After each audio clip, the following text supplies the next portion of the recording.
와서 뭐 예루살렘을 다시 확보했다, 이런 좀 약한 개념이 아니에요.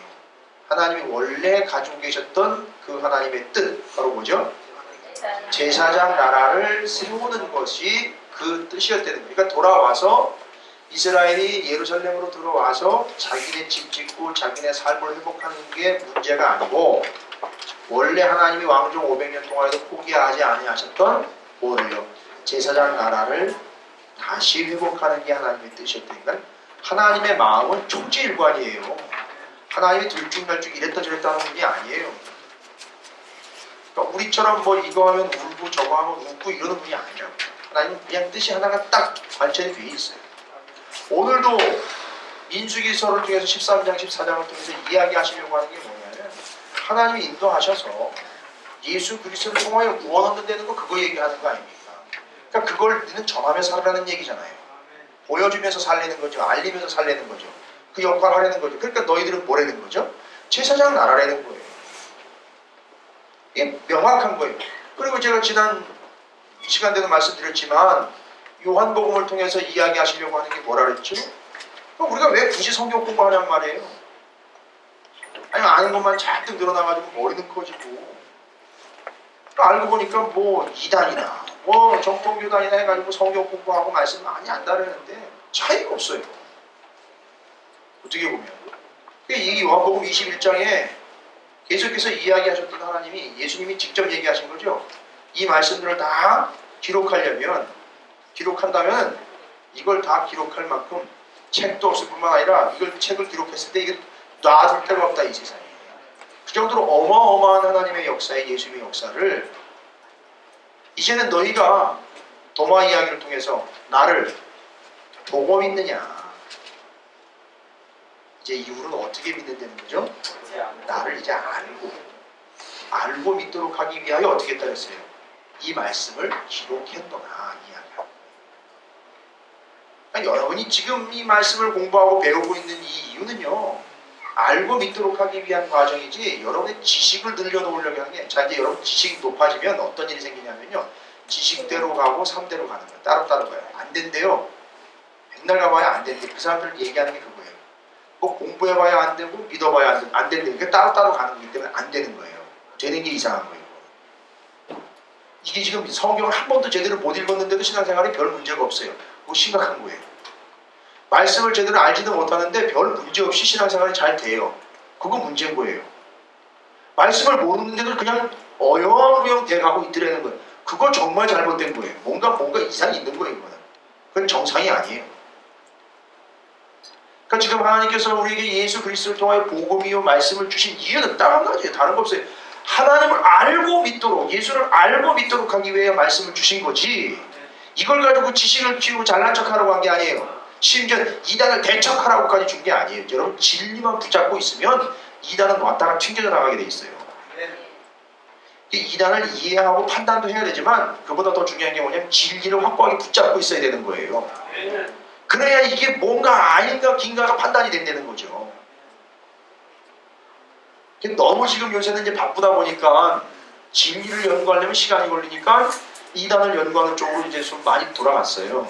그것도 필요해요. 그런데 요즘엔 신천지라는 큰 이단이 있어가지고 신천지를 좀 주로 연구를 하지만, 생각해보세요. 이단이 한두 개가 아니에요. 하루에도 몇 개씩 일어났다가 넘어가는 게 이단인데, 그걸 어떻게 다 연구를 해요? 이단. 정통을 제대로 가지고 있어야 돼요. 그러면 아닌지 그런지 이 진리에 비추어 보면 발견이 된다는 거예요. 위패감별하는 것처럼 진리를 가지고 계속 훈련을 하다 보면 거짓된 게 한번 살짝 들어오면 이상한데 딱 건져낸다는 거예요. 이 정도로 되고, 이제 그러면서 우리도 비진리를, 이단들을 좀 예의주시할 필요는 있다는 거죠. 그래서 요새 CBS에서 뭐 프로그램 하나 이제 아주 심사숙고해서 만들어낸 게 있더라고요. 신천지에 들어간 사람들, 그거를 1년 동안 관찰을 하고 그거에 대해서 다큐 형식으로 만들어냈다더라고요. 고생들 많이 했어요. 보니까 애들 많이 있었어요. 그 교회 다 함께 해가지고서 만들어냈는데, 신천지도 그렇게 해서 알아내기는 알아내야 돼요. 그런데 더 중요한 건 뭐가 어떻게 해서 틀린 건지를 알려면 진리가 있어야 되는데, 정확한 기준이 있어야 되는데, 그걸 좀 이제 세우자는 얘기예요. 그러면서 그런 것들로 예의주시하자는 거죠. 건져내지는 거죠. 걸러내고. 자, 그래서 오늘은 이제 구약 성경의 틀 여러분 다 아시고 분위기 다 아셨죠? 말라기에서 그 말도 안 되는 소리를 막 얘기하면서 말라기는 이야기하는 게 뭐라 그랬죠? 결국 이야기하려고 하는 건 말라기 선지자 이후로 400년의 공백기가 온다는 얘기죠. 중간 시대가 오는데 말라기가 계속 이야기하는 야 이거 지금 400년 빈 공간에 공백기간에 뭐가 걱정인 거죠? 지금 자기 눈으로 봐도 지금 엉망인 거예요. 뭐가 엉망이에요? 돌아왔는데 페르시아에서 돌아왔는데 바벨론을 끌려 돌아왔는데 제사 드린다고 하나님께 제물 갖다 드리는 걸 보니 엉망 흠 있는 것 같다가 총독할 때도 그런 건 안 갖다 바칠 텐데 하나님한테 제사 드린다고 가져온 걸 보니까 엉망이에요. 야 이런 식으로 제사하면 이건 엉망이다. 그러니까 제사가 안 되면 어떻게 되는 거죠? 하나님이 서운하게 하시는 게 아니라 하나님 고기 맛들여가지고선 이 식상한 고기나 상한 고기나 안 드시는 개념이 아니라 이 제사가 제대로 안 드려지면 누가 제일 큰 피해를 입습니까? 제사를 드리는 사람이 큰 피해를 입어요. 이건 죄를 사함 받을 수가 없어요. 그 결국 어떻게 되는 거죠? 죽어요. 이건 누구에게 제일 큰 피해가 가냐면 본인한테 피해가 가는 거예요. 이걸 모르냐 이거예요. 말라기도 그걸 얘기해요. 거기다가 11조, 말라기 3장 10절 그 11조 얘기할 때 맨날 하나님한테 11절 드리면 거기에 또 몇 곱을 주시는지 안 주시는지가 시험해봐라 막 이딴 얘기를 막 해야 되는데 그리고 그게 이제 복이라고 자꾸 이야기를 하니까 이제 11조 이야기할 때 꼭 말라기 얘기를 인용을 해요. 근데 여러분 말라기가 반드시 11조를 이야기해야 했던 이유는 뭐냐 하면 제사를 드리는 제사 제도의 시스템에서 11조는 성전을 유지하는 근간이에요. 레위인들과 제사장들이 그걸 가지고선 딴짓 안 하고 오직 제사에만 집중하도록 하기 위하여 성전에서 제사하는 사람들이 그걸 가지고 심지어 그 사람들이 그걸 또 자기네가 11조로 내요. 이게 제대로 세팅이 돼야 제사도 드리고 성전도 무난하고 제사들이 나오는 사람들도 제대로 된 제사를 드려서 하나님 앞에 온전하게 구원받는 백성, 살아남는 백성이 될 수 있는데 11조를 다 띄워놓는 거예요. 그러니까 11조가 제대로 안 드려지니 이놈의 제사장들이 굶어 죽게 생겼단 말이에요. 그러니까 엉뚱한 짓거리 해대고 다른 데 가서 다른 나라, 다른 집, 다른 지파의 제사장 역할을 했다는 이야기가 저쪽에 사사시대 때 얘기가 나오잖아요. 그거 하지 말래도 그렇게 하면 안 되니까 여러분이 똑바로 11조를 내려는 거예요. 그래야 이 제사제도의 제사장 나라가 유지가 되는 거지. 근데 이걸 가지고선 요즘에 교회가 되니까 이제 옛날 제도니까 11조는 안 내는 되잖아요. 아니 그 역할을요. 그 제사장적 역할, 그 성전, 성막의 역할을 누가 이제 이어받은 거예요. 교회가 이어받았기 때문에 이 교회가 제사장적 사명을 감당해야 되니까 11조를 교회가 운영하며 관리하는 개념이지 반드시 그 11조의 의미를 퇴색시켜서는 안 되는 거잖아요. 제사장 나라요 하나님의 제사장적 역할을 감당하는데 그 역할이 쓰임받도록 11조를 사용해야 되는 거예요. 이게 지금 하나님의 나라의 개념으로 이야기됩니다. 예수님이 오시면서 제사장 나라가 하나님의 나라로 어떻게 됐어요? 수렴됐어요. 그러니까 이게 다른 개념이 된 게 아니라 제사장 나라가 하나님의 나라로 들어와서 완성이 된 거예요. 제사장 나라는. 그러나 아직 하나님의 나라는 아직 완성 안 됐어요. 언제 완성된다 그랬습니까? 주님이 다시 오실 때 그게 완성이에요. 지금 하나님의 나라는 이미 왔다 그랬어요. 하나님의 나라가 오는 근거는 뭐라 그랬습니까? 자 보세요. 말라기가 얘기를 합니다. 이 다음에 누가 온다? 엘리야 선지자가 온다는 거예요. 근데 그게 누굴 얘기했던 거죠? 그렇죠. 세례 요한이었었어요. 그걸 요한이 알았어요. 자기에게 한다는 말하고. 그 다음에 세례 요한이 예수님이 자기에게 세례 받으러 오시는 걸 보고 이는 하나님의 어린 양이로다. 세례 받고 딱 올라왔는데 하늘에서 음성이 나와요. 이는 내 사랑하는 아들이. 잘 보세요. 아들 나왔지요. 어린 양 나왔지요. 제사장 아니죠. 예언자. 그 길을 예비하는 예언자 요한. 엘리야 나왔지요. 자 이게 개념이 뭐예요? 하나님이 내 아들이라 그랬어요. 이 어린 양이라 그랬습니다. 그러면 아들, 어린 양이 다 연결돼요. 아들과 어린 양이 연결되는 개념은 구약이 어디로 넘어갑니까? 제일 처음 아들, 어린 양, 장자, 어린 양 어디로 나와요? 유월절이 나온단 말이에요. 그러니까 유월절로 시작된 게 뭐냐 하면 제사장 나라예요. 어린 양을 잡아 죽여야 구원을 얻을 수 있고 살 수 있다라는. 그래서 그게 제사가 제도가 돼가지고 성전에 와서 성막에 와서 양 잡고 염소 잡고 제물 잡아서 구원 얻는 것. 이 제도가 시스템이 확정된 게 6월절로부터 시작이 된 거란 말이죠. 그래서 이 제사장 나라가 온 거예요. 그러니까 말라기는 그 제사장 나라의 이 제사와 근간을 깨지 않고 제대로 가야 나중에 예수님이 오셨을 때 이 제물이 예수고 이 한 제사장이 예수고 너희가 성전이니까 제물 제사장 다 필요 없고 예수 그리스도만 영접을 하게 되면 성전인 너희 안에서 구원이 이루어진다. 오케이. 그리고 너희는 무슨 역할을 하며 살아간다? 제사장적 역할을 하면서 살아가라. 이거예요. 이게 이제 완성이 되는 거란 말이에요. 근데 세례 요한이 이걸 기가 막히게 알아본 거죠. 예수가 어린 양이라는 거예요. 하나님은 내 아들이라는 거예요. 그래서 예수 어린 양으로 인하여 완성, 제사장 나라 완성, 구원이 완성, 그게 하나님의 나라예요. 예수님이 오시면서 이루어진 거죠. 이미 하나님의 나라가 왔다.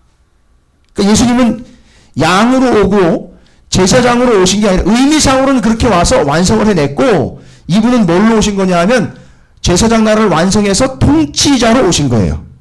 왕으로 오신 거예요. 그렇게 왕 되지 말라고 얘기했는데 진짜 왕이 왔네요. 예수가 진짜 왕으로 왔어요. 그러니까 이제는 하나님의 나라는 제사 드리는 이런 나라가 아니라 그게 완성이 되어서 예수님이 그걸 완성해서 오셨기 때문에 예수님 중심에 하나님이 왕이시고 통치하시는 왕국 바실레이아 헬라어에 보면요. 천국이 바로 그 하나님 나라라는 거예요. 하나님이 왕으로 통치하시는 그 나라가 온 거예요. 그러니까 이제부터는 우리는 제사를 드리는 개념이 아닌 그 통치자를 왕으로 인정만 하면 거기가 뭐가 되는 거예요? 하나님 나라가 되는 거예요. 이게 신약까지 연결된 거예요. 지금 제가 설명 쭉 드리는 거예요. 그럼 신구약 중간 400년 동안에는 잘 보세요. 예수님 오시기 전이죠. 그러니까 지금 하나님 나라가 오시기 직전까지 이 말 직전까지 뭐를 유지를 해야 되는 거죠? 그렇죠. 제사장 나라가 이어가야 되는 거예요. 엄청 치열합니다. 이 제사장 나라 이거 지켜가려고 엄청 치열해요. 그래서 그 제사장 나라 제사 드리는 거 성전 지키려고 제사장들이 목숨까지 걸어요. 실제로 이 사이에 이 400년 동안 그런 일이 있었어요. 자, 그러면 연대기적으로 보면 이제 신구약 중간서 400년 동안에는 성경적으로 보면 큰 두 가지 사건만 여러분이 기억하시면 돼요. 그 사이에 복잡하게 페르시아 썩은 달걀 뭉개듯이 그냥 알렉산더가 다 부숴버리고 그 다음에 이제 헬라라는 문화, 물론 그 당시에 그 마케도니아의 왕으로 있었던 필라델포스라는 왕이 알렉산더의 아버지로 그게 헬라의 배경이 됩니다. 근데 이제 이건 역사 이야기이기 때문에 여러분이 조금 좀 신경을 써서 들으셔야 돼요. 성경에 나와 있는 역사랑은 또 다른 역사예요. 근데 이걸 모르면 답답해지는 거죠. 왜냐하면 여기서부터 계속 그게 이제 흐름이 가거든요.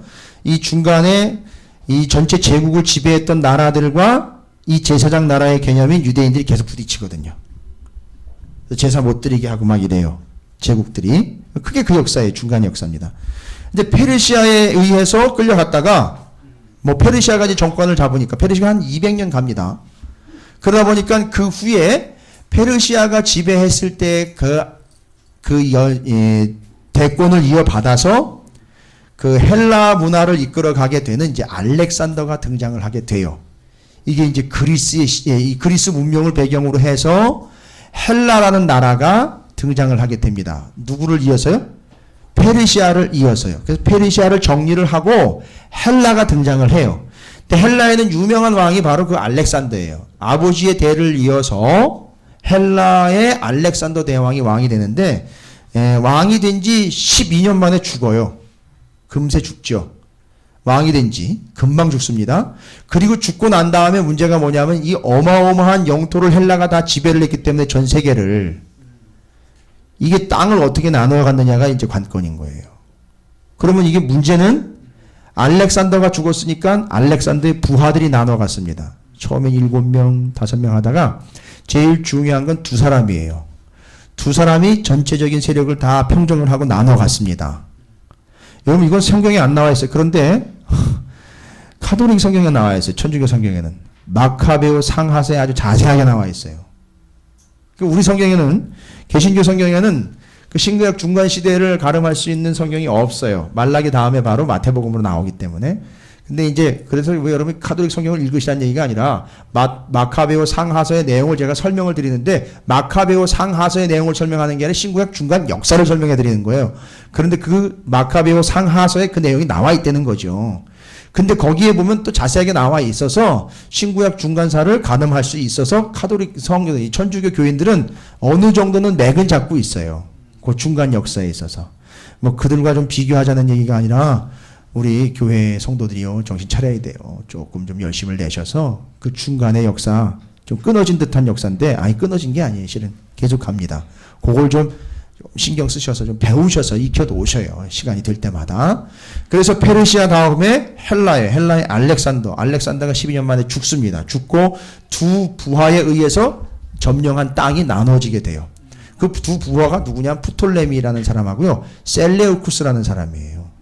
프톨레미는 이집트 쪽을 점령을 해요.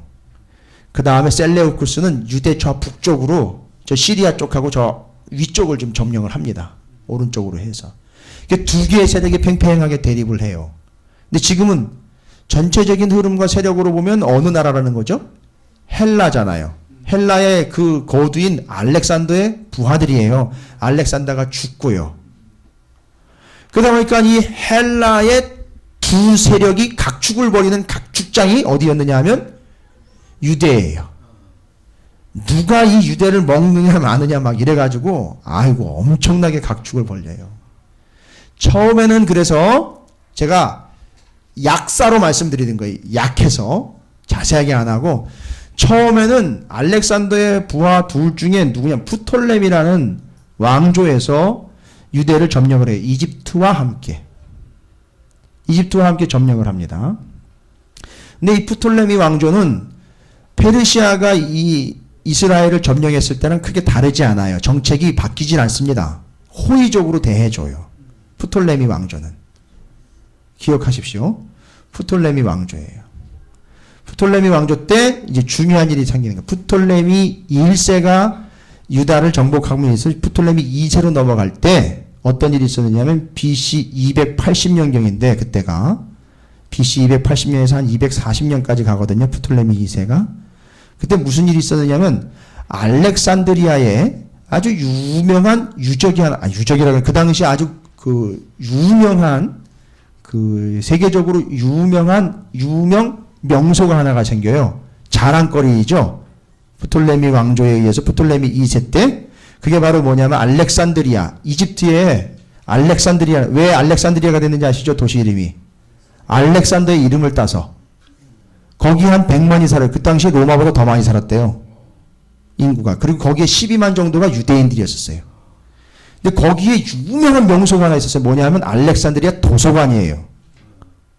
근데 이 알렉산드리아 도서관에는요, 한 20만 권의 장서가 보관이 되어 있었는데, 그 프톨레미 2세랑 죽이 잘 맞는 알렉산드리아 도서관에 도서관장이 있었어요. 그 도서관장이 데메트리오스 파넬리우스라는 인물인데, 이 도서관장이요, 왕의 마음을 너무너무 잘 알아요. 이름 기억하지 마세요. 그냥 흐름만 기억하세요. 여러분 짜증나게 해드리려고 제가 하는 거 아니니까. 예. 더군다나 지금 오후에 막 졸리기도 하고 막 충곤증 물려오고 막 그러는데, 설명을 위해서 드리는 거니까 핵심적인 것만 나중에 정리하시면 됩니다. 페르시아의 대를 이어 헬라 제국의 대왕인 알렉산더가 12년 만에 죽고 부하들에 의해서 땅이 나눠진단 말이죠. 그 각축장이 된 게 이스라엘 땅이에요.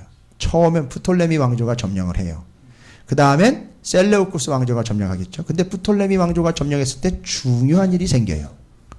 프톨레미 왕조가 점령했을 때. 그래서 그 알렉산드리아의 도서관에 기본 20만 권의 장서가 있었고, 프톨레미 2세가 이 또 독서광인지 도서광인지 하여튼 책 모으는 걸 좋아했나 봐요. 그래서 유명한 책들은 다 긁어모읍니다. 근데 이게 죽이 잘 맞는 데메트리오스 파넬리우스라는 이 도서관장이 그 의혹에다 막 불을 붙이는 거예요. 이 사람도 유명하고 좋은 책들은 다 들여오는 거예요. 물어봤어요. 도서관에 지금 수많은 책이 한 20만 권 이상 있는 걸로 알고 있는데 앞으로 얼마나 더 모을 수 있겠느냐 물어봤더니만 뭐라고 얘기했는지, 한 30만 권은 더 모을 수 있을 겁니다, 이렇게 얘기했다는 거예요. 그럼 다 하면 몇 권이에요? 그 50만 권을 그 도서관에 보관할 수 있다는 얘기예요. 모르겠어요. 여러분 집에 50권 이상 있는지 모르겠어요. 별로 놀라시지를 않는데 어마어마한 도서관인 거니까 자랑거리인 거예요. 근데 거기에 이제 프톨레미 2세와 데메트리우스 파넬리우스가 이 죽이 맞아서 이제 의욕 가운데 하나가 뭐였느냐면 뭐가 들어왔느냐면 모세오경이 들어왔어요. 유대의 고서가 들어온 거예요. 그러니까 유명한 책들, 옛날 책들 이런 것들 막 모으기 좋아하는데 딱 들어왔는데 야 이게 히브리어예요. 그러니까 보관만 하는 건 의미가 없겠다. 야, 이걸 좀 해석을 해서 헬라어, 그 당시 헬라어를 쓰는 거니까 이거 좀 해석을 해야 되겠다. 왜 그랬는지 모르겠어요. 그 프톨레미 2세도 그렇고 그 도서관장도 그렇고 뭔 의미로 그랬는지 모르겠어요. 저는 하나님이 했다고 믿어요. 그걸 이제 해석을 해야 되는데 여러분 인구가 한 100만이라고 그랬지 알렉산드리아에. 그리고 유대인 인구가 한 12만 정도 돼요. 왜 유대인들이 거기 내려가 살았는지 예레미야 할 때 제가 말씀드렸죠. 이스라엘 망하고 바벨론 피해가지고 돌아왔다가 여기서 포로 생활로 그냥 300년간을 거기 남아있던 거 이 사람들이 끝까지 가지도 못하고 그리고 이제 도망갈 때마다 만만하게 도망간 데가 어디냐면 애굽이에요. 그러니까 그렇게 해서 도망온 사람들이요 애굽에 12만 명이나 있었어요. 유대인들이. 근데 이게 옛날 유대 언어를 다 잃어버린 거예요. 더군다나 성경 옛날 피사본 모세오경을 해석할 만한 능력 있는 사람이 없어요. 그 당시만 해도 그렇게 되면 어떻게 해야 되느냐면 연구를 계속했던 사람이래야 돼요. 성서 연구, 히브리어 연구를. 그러니까 이 이집트에는 그걸 해석할 만한 사람이 없어요. 그러니까 이제 어떻게 합니까? 데메트리우스 파넬리우스는 도서관장과 프톨레미가 얘기해 막 생각을 했는데 여기서는 안 되는구나. 어디서? 유대 본토에서 이걸 해석할 수 있는 학자들을 데리고 와야 된다. 그 지파별로 대표들과 그 말씀과 그 언어에 능한 히브리어 고어를 연구하면서 말씀을 계속 가르쳐 온 유대 본토에 있는 유대의 장로들을 청해서 여기 와가지고 이걸 작업을 하게 해야 되겠다 한 거예요. 그러니까 이게 얼마나 큰 열정이에요. 그죠? 이걸 누가 해야 되는 거예요? 제사장 역할을 감당하는 이스라엘이 그걸 해서 세계에 펼쳐줘야 되잖아요. 여러 사람들을 믿게 하려면. 근데 이걸 지금 누가 대신해 주는 거예요? 그렇죠. 프톨레미 2세가 지금 감당을 해주는 거예요. 이 기가 막힌 거 아닙니까? 저는 이 역사를 볼 때마다 참 이거는 자다가 봉창 두드리는 것도 아니고 이 사람들이 도대체 뭔 열정으로 이런 짓을 했나 싶은데 그게 하나님 은혜인 거예요. 근데 이때 중요한 인물이 하나 등장합니다. 아리스테우스라는 사람인데 프톨레미 2세의 측근이에요. 근데 이 사람이 또 똑똑한 사람이에요. 늘 곁에 두는 사람이에요. 도서관장과 함께. 아리스테우스. 근데 이 사람이 제안을 합니다. 왕한테 가요. 프톨레미 2세한테. 아니 기왕에 이스라엘 백성들의 모세오경을 복사하는 것도 아니고 이젠 해석을 하려고 하는 판에 왕의 덕망과 지위를 좀 높여보시는 게 어떻겠습니까? 여기 지금 알렉산드리아에 살고 있는 12만 명의 저 땅에는 유대인들도 있고 우리가 유대 땅까지 지금 다스리고 있는 상황인데 왕이 선정을 좀 베푸셔서 훌륭한 왕이라는 거. 지금 이거 번역한다는 사실만 해도 저들한테는 엄청나게 존경받을 만한 일인데 아예 내친 김에 뿌리 뽑읍시다. 여기 노예로 잡혀온 사람들 노예 해방해 주십시다. 그걸 제안을 한 거예요. 이 아리스테우스가. 그런데 그걸 좋게 받아들인 거예요. 프톨레미 이제. 그래서 모든 유대인들을 포로로부터 해방시키자. 제안을 했어요. 그리고 그 제안을 정확하게 실행을 하도록 시간을 줬어요. 일주일 안에 다 감당해라. 만약에 이걸 포로를 해방시키지 않으면, 그러니까 무슨 얘기예요? 속전을 내고 이제 풀어주게 돼 있는 거예요. 군대에 있었던 사람들은요, 군대에서 나라에서 돈을 대줬고요. 20드라마크씩 해서 개인적으로는 자기가 풀려날 수 있도록 법을 정했어요. 만약에 프톨레미 2세가 이 법을 정해가지고 공포를 했는데 이걸 안 들으면 뭐라고 얘기했는지 아세요? 프톨레미 2세가 이걸 정해진 기간 내에 안 하면 풀어주지 않으면 내가 그 집안 재산을 다 몰수할 테니까 나한테 일러라 이렇게 얘기했어요. 그러면서 이게 그거를 이제 번역을 하면서 노예들이 풀려나면서 그건 보세요. 프톨레미 왕조에 대해서 이스라엘 사람들이 얼마나 호의를 가졌겠냐 이거예요. 존경했죠. 그래가지고 프톨레미 2세가 정치를 하고 있는 사이에는요 고달프질 않았어요. 심지어는 프톨레미 2세가 제사장들이요 유대 땅의 본토의 제사장들이 번역하러 올 때 지파별로 6명씩 좀 보내달라 그랬어요. 그래가지고 이제 70명 다음에 72명이라고도 얘기를 하는데 어쨌든 70명 정도를 오라 그래가지고 이 70명이 그 유대에서 온 거예요. 그걸 번역을 하려고요. 모세오경을 번역을 하려고 왔는데 오는 모습을 보면서 오면서 이 유대 장로들이요 다 같이 70명이 같이 축복기도를 해주는 거예요. 대단하지 않습니까? 한 사람을 위해서 70명이 같이 축복기도 해주는 거예요. 아무리 아무리 큰 교단도요, 가가지고 안수, 목사 안수 받는데 70명 이상 못 써요. 7명도 못 써요. 제가 안수 받을 때 감독 3분에 감리사님 1분 섰었어요. 그것도 유례 없는 얘기죠. 감독 4분의 감리사님 1분이구나. 감독 4분의 감리사님 1분이에요. 전현직 감독님에다가, 감독 회장님에다가, 그 당시 제가 이제 속해 있는 지방의 감리사님 반드시 해야 되니까. 그래서 다른 분은 끼지도 못했어요. 감독님 4분이 끼는 바람에.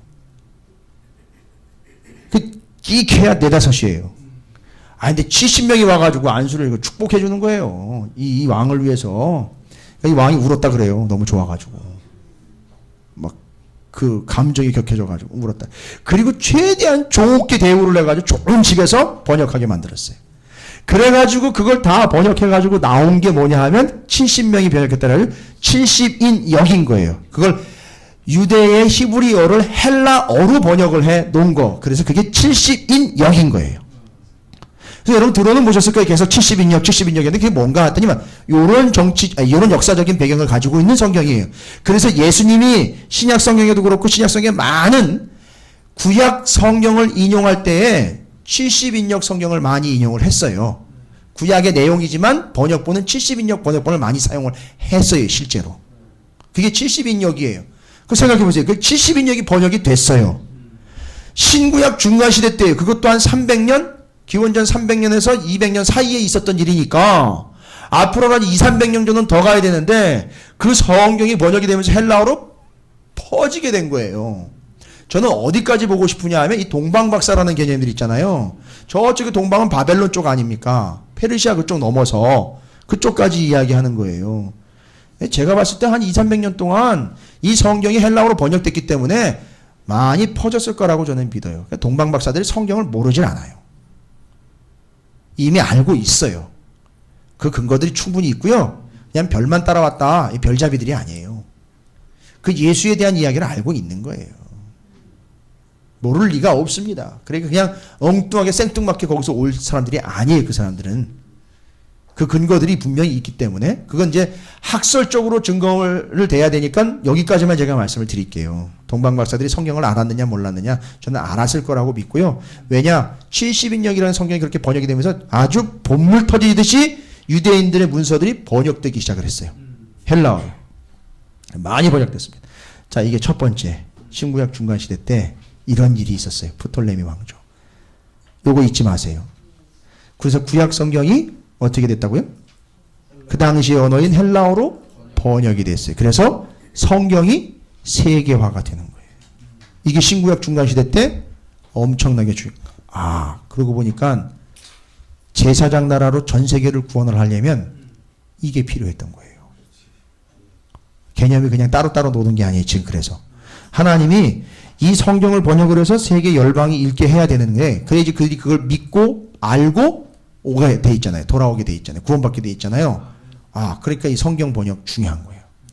그 다음에 이제 문제는 뭐냐 하면 알렉산더의 부하 두 세력 중에 하나는 프톨레미였고 또 하나의 세력이 있죠. 셀레우쿠스라는 세력이 있었어요. 이게 또 조금 이제 껄쩍지근합니다. 왜냐하면 프톨레미가 지배하고 있었던 당시는 괜찮았었어요. 이런 역사도 일어났고요. 근데 그 다음에 BC 198년경에 한 50년이나 한 5, 60년 뒤쯤 된 것 같아요. 그냥 성경 번역하고 포로로부터 해방이 되고 난 다음에 한참 뒤에 BC 198년경에 무슨 일이 있었느냐 하면 198년경에 그 셀레우쿠스 왕조에 안티오쿠스 3세라는 인물이 왕으로 올라오면서 프톨레미가 지배했던 유대 땅을 셀레우쿠스 왕조가 갈아치웁니다. 지배를 해요. 근데 문제는요. 뭐가 문제냐면 198년경에 셀레우쿠스 왕조의 안티오쿠스 3세가 점령을 하면서 처음에는 괜찮았어요. 근데 이 안티오쿠스 3세가 무슨 짓을 했느냐 하면 이제 헬라 문화인데 헬라가 전국을 전 세계를 지배하고 있을 때 저 변방에서요. 누가 이미 일어났느냐 하면 로마가 일어났어요. 보세요. 지금 헬라 나오면 누구예요? 당연히. 로마죠. 이 로마가 일어날 때 이 셀레우쿠스의 안티오쿠스 3세가 유대를 198년경에 이제 접수를 해버리고 한 190년경쯤 넘어가면서 이 사람이 안티오쿠스 3세가 로마랑 전투를 벌려요. 나가가지고 나가는 족족 다 깨지고 들어오는 거예요. 그러니까 나갈 때는요, 군대가 움직이기 때문에 제일 중요한 게 뭐냐 하면 반드시 뭐가 들어요? 돈이 들어요. 군대가 움직여야 되기 때문에. 먹고 가가지고선 원정을 갔다 와야 되기 때문에 힘들어요. 근데 이게 다 돈이에요. 그러니까. 결론은 그거예요. 근데 이름에 돈이 충당이 안 돼. 가는 족족 다 깨지고 들어오니까 다 박살나는. 그리고 로마가 전쟁에 지고 나면 지고 깨졌다 이걸로 끝나는 게 아니에요. 진 나라가 이긴 나라에 뭐를 해야 되느냐면 배상을 해야 돼요. 배상 책임이 있어요. 근데 그거 어마어마한 금액을 로마가 안티오쿠스 3세한테 물려버렸단 말이에요. 근데 이걸 다 충당을 해야 되니까 이게 어디서 나오냔 말이에요. 나올 데가 없어요, 이게. 그러니까 안티오쿠스 3세가 무슨 짓을 했느냐 하면 자기가 지배하는 모든 나라의 신전들 있죠. 특별히 유대의 신전은 아시잖아요. 모든 이스라엘에 나가 있던 백성들이 유대로 들어와가지고 6월절이나 정해진 절기에 들어와가지고 반드시 11조는 어디에 갖다 내야 돼요? 그렇죠. 거기다 갖다 내야 되는 거예요. 그러니까 그거 노리는 거예요. 모든 신전들에 돈이 많이 들어온다는 걸 알고는 가가지고 그걸 다 약탈을 한 거예요. 안티오쿠스 3세가. 그러니까 유대의 성전뿐만 아니라 다른 모든 이방 족속들의 신전까지 다 긁어 모은 거예요. 금 있는 거 다 베껴가고요. 돈 다 뺏어가고 다 한 거예요. 난리가 난 거예요, 지금. 근데 이게 뭐 한두 번 진 게 아니라 계속 나가는 족족 깨지니까 정신을 차려야 되는데 그걸 충당을 해야 되고 배상금을 마련해야 되니까 이게 고질화가 돼버린 거예요. 유대인들도 못 사는 거예요.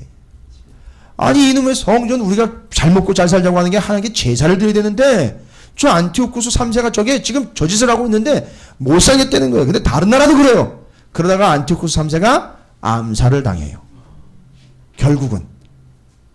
그리고는 그 후계자로 누가 세워지느냐 하면 셀레우쿠스 4세가 등장을 합니다. 그 아들이에요. 셀레우쿠스 4세가 왕위에 올라온 이 셀레우쿠스 4세도 역시 개판이긴 마찬가지예요. 역시 암살을 당해요. 얼마 안 있다가. 그리고는 누가 등장을 하냐면 안티오쿠스 4세가 등장을 해요. 이제 여러분이 익히 들어보신 그 이름 안티오쿠스 에피파네스 4세가 이 사람이에요. 근데 이때부터 어마어마한 일들이 이제 발생이 돼요. 아주 유대 땅이 아주 초토화돼 버립니다. 무슨 일이냐면 BC 168년에 율법을 금지시켜 버립니다. 돼지고기 먹이고요. 율법 금지시키고 할례 하지 말라 그래요. 그래서 제가 늘 얘기 드리는 것처럼 이 안티오쿠스 에피파네스 4세, 안티오쿠스 4세가 올라오면서 168년에 법령, 율법 지키지 말라고 이야기하면 할례 받지 말라고 이야기하고 할례 받거나 율법 지키는 사람을 시장으로 돌아다니면서 사형을 시켜버렸어요. 그리고 애를 난 지 8일 만에 할례를 받게 돼 있잖아요. 할례를 시키면 어떻게 되냐면 목에다가 애를 죽여가지고 엄마 목에다가 걸고 돌아다니게 된다는 말이에요. 이러면 이렇게 된다는 거예요. 돼지고기 먹게 만들고 돼지 새끼가 풀어놓고 막 난리도 아니었었어요. 그러니까 안티오쿠스 4세 때 아주 핍박이 극심에 달합니다. 심지어 BC 167년경에는 무슨 일이 있었느냐 하면 하나님을 모시는 하나님의 성전에 제사하는 성전에다가 제우스 신상을 같이 갖다 세워놨어요. 그 안에다가 아마 갈 때까지 가자는 얘기죠. 이건 그렇게 되면 엉망진창으로 만들어 놓은 거예요. 그러니까 유대 땅에서는요. 잘 보세요. 이제 유대 땅에서는 이걸 도대체 감당이 안 되는 거예요. 제사 못 드리게 하죠. 율법 못 지키게 하죠. 하나님에게 예배 못하게 하죠. 맨날 수탈당하죠. 못 살겠다 이거예요. 그러다가 결국 핍박을 당하다가 지방의 모데인이라는 한 동네에 제사장 가문이 있었는데 이게 마따디아라는 제사장이 있어서 연세가 지긋하신 어르신 제사장이 있었는데 그의 아들들과 함께 헬라의 안티오쿠스 4세가 이 잔악하게 저지르는 이 모든 일들을 예배하지 못하게 하고 제사하지 못하게 하고 하나님 섬기지 못하게 하는 걸 정식으로 보이콧을 해버려요. 그래가지고 그걸 막게 하려고 안티오쿠스가 보낸 그 사신을 죽여버립니다. 그리고 산으로 들어가 버려요. 그런데 이때 그 저항 세력, 그 제사장 가문이 산으로 들어갈 때 같이 따라 들어가는 사람들이 생겼어요. 그렇다. 우리는 하나님을 섬겨야 된다. 이 안티오쿠스 4세의 명령 앞에 굴복할 수 없다. 우리는 하나님을 예배하는 제사장 나라다. 이걸 가지고 그럼 이제는 안티오쿠스와 정식적 전면전으로 들어가야 되겠다. 우리는 하나님만 섬기겠다. 근데 이들과 싸워야 된다 해서 모인 무리들이 있어요. 그게 바로 뭐냐 하면 제사장 그 가문과 함께 모인 무리를 경건한 자, 거룩한 자라 해가지고 하시딤이라는 사람들이 모였어요. 통칭이에요, 통칭. 하시딤이라는 인물로 모였어요. 근데 이제 그 사람들을 통칭하는 이름이에요. 거룩한 자들, 하나님의 뜻대로 살기를 원하는 자들. 근데 이제 마따디아가 죽습니다. 죽고 누가 이 운동을 이끌어가느냐면 그 마따디아의 셋째 아들이 있었어요. 유다. 유다라는 사람이 별명이 마카비예요. 마카비. 마카비는 뜻이 뭐냐? 망치라는 뜻이에요. 망치. 힘 좀 썼는지 별명이 망치입니다. 유다 셋째 아들. 그가 혁명을 이끌어갑니다. 그래서 그때 마카비 혁명이 일어납니다. 그 사람의 별명을 따서 마카비 혁명이라 해요. 그래서 제가 좀 전에 천주교 성경에 마카베오 상하서라고 말씀드렸죠. 그 마카베오라는 말이 마카비. 그 사람의 이름을 딴 거예요. 그 사람이 혁명을 일으켜가지고선 유다의 제사장 가문을 중심으로 헬라와 저항하는 움직임이 나오는 거예요. 이게 헬라의 저항에서 혁명을 일으켜 마카비 혁명이 됐고, 중요한 겁니다. 이게 이제 불씨가 되는 거예요. 이 혁명이 성공했기 때문에 어떤 일이 발생이 됐느냐 하면 바로 그 혁명을 통하여 가문인 제사장 가문이 왕조가 돼버려요. 분위기상 그렇게 되겠죠. 헬라의 저항에 헬라 세력을 정리를 하고 자기네가 이제 세력이 돼버렸어요. 그게 또 원했던 건지 뭐 원하지 않았던 건지 모르겠는데 제사장 가문을 중심으로 제사장이 다스리는 나라가 돼버렸어요. 이 모양새가 조금 이상해지기 시작을 해요. 그래서 왕조가 생깁니다. 제사장이 이끌어 제사장이 왕이 되는 이런 모양새가 생겨버렸어요. 그래가지고 그 처음 유다의 그러니까 다윗의 왕조 말고 새로운 왕조가 탄생이 된 거예요. 유대에. 이게 바로 하스몬 왕조라는 왕조가 생긴 거예요. 이게 그 왕족, 새로운 왕족이에요. 자, 이렇게 해서 치열하게 헬라와 대립해서 독립전쟁을 벌립니다. 독립전쟁을 벌여가지고 하스몬 왕조가 쟁취를 해요. 그래가지고 BC 141년에 완전히 셀루쿠스로부터 독립이 돼버려요. 그래가지고 이게 하스몬 왕조가 독립왕조가 돼버린 거예요. 근데 특징은 뭐예요? 원래 이들은 제사장 가문인데 왕이 된 거예요. 이게 하스몬 왕조인 거예요. 이게 신구약 중간시대 때 헬라를 밀어내고 141년에 독립을 완전히 차지합니다. 그러니까 언제까지 독립을 하느냐 하면 BC 67년에 그 로마에서 이 유대 땅을 정복할 때까지 독립왕국으로 가요. BC 67년에. 폼페이우스라는 이 장군이 들어와 가지고선 정복을 합니다. 그때까지 독립왕국으로 갑니다. 그리고 이제 그 이후로는 BC 37년에 로마의 사주를 받고 로마에게 뇌물을 매겨 가지고선 에돔의 한 왕이 이 유다를 지배하게 되는데 그게 바로 누구냐면 헤롯이에요. 헤롯. 그러니까 로마에다가 뇌물 바쳐서 유대의 분봉 왕으로 명령을 받은 거예요. 37년에. 그리고 이제 이 로마라는 나라는 BC 27년경에 공화정을 정리를 하고 황제가 다스리는 나라가 됩니다. 안토니우스하고 옥타비아누스 얘기 들어보니까 악티움 해전에서 안토니우스가 집니다. 옥타비아누스가 황제가 돼요. 그래서 제정의 나라가 됩니다. 27년에. 그때까지도 유대는 헤롯이 다스리고 있었어요. BC 27년까지 얘기해요. 자, 이때 이제 아까 제사장 가문 모데이라는 그 나라 동네에 그 마따디아라는 제사장이 반역이 아니죠. 거부하고 대립하고 항전을 벌일 때 그들과 함께 했던 무리들이 있다 그랬죠. 하시림이라는 무리가 있었어요. 바로 그 하시림이라는 무리가 신구약 중간시대 때 가면서 이상하게 이제 독립도 되고 왕조가 세워지면서 분위기가 영 이상해지는 거예요. 그래서 우리가 원했던 건 이게 아닌데 당신들이 왕이 되고 또 세력과 결탁이 되는 건 이건 하나님 뜻이 아닌 것 같습니다 하면서 그 하시림의 한 덩어리 무리가 거기서 의견을 달리하는 사람들이 떨어져 나오기 시작해요. 우리는 하나님의 말씀만 따르겠습니다 해서 바리새인들이 나와요. 거기서 그 무리에서. 그런데 바리새인과 같이 뜻을 했던 사람 중에 한 무리가 있는데 그들은 누구냐 하면 바로 곧 제사장이나 귀족들 중심으로 헬라 세력이나 주변 세력과 잘 공조를 하면서 이 나라는 제사장 나라이기도 하지만 권력과 주변 세력을 잘 이용을 해야 된다라고 이야기한 게 사두개인들이에요. 사두개인들은 모세 오경만 인정을 해요. 성전 제사만 인정을 하고요. 왜요? 모세 오경을 넘어가면 이상한 얘기들이 많이 나와요.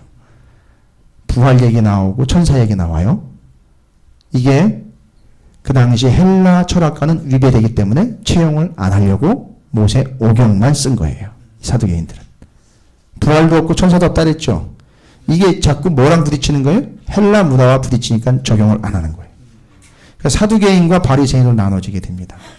근데 이 바리새인 가운데서도 그 중간에 이제 지금 질문으로 이제 나올 거예요. 좀 심각한 일이 한번 발생이 되는데 그거는 그 말씀대로 사는 것도 중요하지만 아예 이건 아니다. 이렇게 사는 건 아니다 해가지고 따로 아예 사막으로 빠져 들어가 산 사람들이 있었어요. 그게 바로 누구냐면 에세네파라는 사람들이에요. 아예 그냥 여기 세상에 있지 않고 그냥 따로 모여서 살겠다 그래서 혹시 세례 요한이 그 에세네파 출신이 아니냐 혹시 하고 다니는 행색이나 먹는 음식들을 이야기한 거 보니까 혹시 그 에세네파가 아니었느냐 추정을 합니다. 그 다음에 적극적으로 저항 세력으로 무장 투쟁을 했던 사람들이 있어요. 그게 바로 누구냐면 젤롯당 시카리 가슴에 시카를 품고 다니면서 언제든지 찔러댈 수 있는 테러를 감당할 수 있는 그런 사람들. 그래서 그게 젤롯당이에요. 그래서 그렇게 분파들이 나오는 거예요. 그래서 이 중간시대 때요. 신구약 중간시대 때 여러분 절대 잊으시면 안 되는 중요한 사건 두 가지는 프톨레미 왕조와 관련돼서는 뭐가 어떻게 됐다 그랬죠? 성경이 헬라어로 번역된 70인역 성경이 나왔다는 거 하나하고 셀레우쿠스 왕조랑 연결돼서는 유대의 거룩한 무리들이 제사장 가문이 왕조가 됐다는 거 하나 그와 뜻을 같이 했던 하시림이라는 무리가 어떻게 됐다는 거죠? 사두개, 바리새, 에세네, 젤롯 땅으로 분파가 나누어졌다는 거예요. 바로 이런 배경 하에 누가 오신 거예요?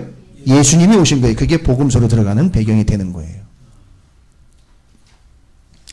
저도 추약하고 하다 보니까 빼먹은 것도 많이 있고 좀 아쉬운 점이 많이 있는데 중간에 이제 이 말씀 나눠드리면서 다시 한번 좀 나눌 것들은 정리를 해드릴 테니까 신구약 중간 400년이요. 이렇게 간단한 거는 아닌데 제가 그냥 아주 요약을 해서 좀 약사를 말씀을 드렸어요. 예. 그래서 셀레우쿠스와 프톨레미 왕조만 중심으로 해서 헬라, 그 다음에 로마가 어떻게 지금 이제 세력을 확장을 해가지고 그 안티오쿠스와 로마의 전쟁을 통해서 재정이 바닥이 나고 로마가 확장되고 그 사이에 분파가 생기면서 이 배경 속에서 주님이 오시는 이야기. 이런 것들 일단 개념으로 잡고 계시라는 거예요. 중요한 두 가지 사건은 절대 잊지 말라. 신구약 중간시대 때는 성경이 헬라어로 번역된 것, 이게 성경의 국제화예요. 그 다음에 유대인들이 하시림의 경건한 무리들이 분파가 생겼다는 것. 그 분파를 예수님께서는 지금 계속 이야기하면서 등장을 하고 있어요. 복음서에도 이 분파들이 그렇게 등장한 분파들이요. 그러면 신구약 중간사의 분위기를 좀 파악을 해보도록 하겠습니다. 이 정리된 내용들을 지금 나눠드린 그 교재의 첫째 장에 신구약 중간사 400년의 분위기가 나와 있습니다. 그럼 우리 좀 함께 읽어볼까요? 함께 좀 읽어보도록 하겠습니다. 시작. 신구약 중간사의 분위기는 구약 성경의 세계화와 유대 분파의 형성이라고 할 수 있습니다. 구약 성경의 마지막 책인 말라기와 신약 성경의 첫 번째 책인 마태복음 사이에 400년의 시간입니다. 이 신구약 중간사 400년 사이에 히브리어로 된 구약 성경이 헬라 제국의 프톨레미 왕조에 의해 당시 세계 공용어인 헬라어로 번역이 되었습니다. 그리고 헬라 제국의 셀루커스 왕조의 유대 핍박으로 말미암아 유대의 분파, 사두개, 바리새파 등이 생겨난 것입니다. 하지만 중요한 것은 하나님께서 이 기간을 예수 그리스도를 이 땅에 보내시기 위한 준비 기간으로 사용하셨다라는 것입니다. 정리됐죠? 제가 그냥 쭉 설명드린 거를 이렇게 요약을 해놓은 내용이니까 여러분이 좀 정리하셔서 요약한 내용들로 이렇게 개념을 좀 잡고 계시고요. 그 다음 넘어가 보도록 하겠습니다. 자, 그럼 이 질문을 가지고 지금 우리가 한번 살펴보는 거예요. 자, 아까 보시면 아시겠지만 구약 성경의 세계와 유대 분파 형성인데 왜 유대인이 사두개파, 바리새파, 에세네파로 분파가 되었는지 아까 설명드렸지요. 이 사람들이 왜 이렇게 갈라져 나간 겁니까? 사두개, 바리새, 에세네. 그 하시림이라는 무리가 처음에는 하나님의 뜻으로 잘 진행되는 듯 봤지만 문제는 뭐예요? 하나님의 뜻에 얼마나 또 부합하느냐 이 문제를 놓고 고민하다가 이 나라는 제사장 나라 아니냐 이거죠. 그 고민 가운데에서 아니다 싶으니까 이들이 의견 대립에 의해서 나온 거잖아요. 그죠? 이게 신구약 중간시대 때 있었던 거예요. 그러니까 이 사람들이 처음에는 나중에는 좀 본질로부터 많이 벗어났지만 처음에는 어떤 의도였다죠? 순수한 의도였었어요. 하나님의 뜻을 그대로 받아들여서 온전히 믿고 바로 믿는 존재가 되는 것. 하나님 말씀하신 그 말씀, 명령, 제사장 법 그걸 제대로 지켜야 되는 거 아니냐. 이제 조금 있다가 보면 요 에세네파 분파될 때 한 가지 중요한 사건이 나와요. 아까 하스몬 왕조 얘기 드렸죠? 그 왕 가운데 정신 나간 놈이 하나가 등장을 해요. 지 형수랑 결혼하겠다고 이야기해요. 왕 중에 형이 죽고 난 다음에 지 형수랑 결혼을 하겠다고 등장을 합니다. 근데 이 왕조의 특징이 뭐예요? 신분이 제사장이죠. 근데 이 왕이 뭐라고 주장을 해야 돼? 나는 왕이기도 하지만 나 대제사장을 좀 겸해야 되겠다. 이렇게 나와요. 대제사장을 겸해야 되겠다. 그때 막 축제를 벌이고 이제 왕이 막 행차가 지나갈 때 유대의 그 무리들이요. 그 종려나무 가지를 꺾어 가지고요. 막 던져버려요. 그 사람한테, 그 왕한테. 내가 형 죽고 형수를 취하고 난 다음에 난 대제사장까지 겸직을 해야 되겠다. 이 이야기를 했는데 그 얘기를 듣고 사람들이 막 열받아가지고 종려나무 가지 막 던져버렸어요. 왕한테. 그 왜 던졌는지 그걸 제대로 이해하면 겸손하게 받아들이면 아 내가 잘못했구나 이렇게 돼야 되는데 이놈의 인간이요. 어떻게 하냐면 그 종려나무 가지 던진 사람들을 다 사진 촬영을 해가지고 800명을 잡아들였어요. 800명을 다 죽여버린 거예요. 그 자리에 처형을 해버린 거예요. 종려나무 가지 던진 놈 있지? 손가락 냄새 맡아봐. 다 찾아들여. 800명을 한꺼번에 죽인 거예요.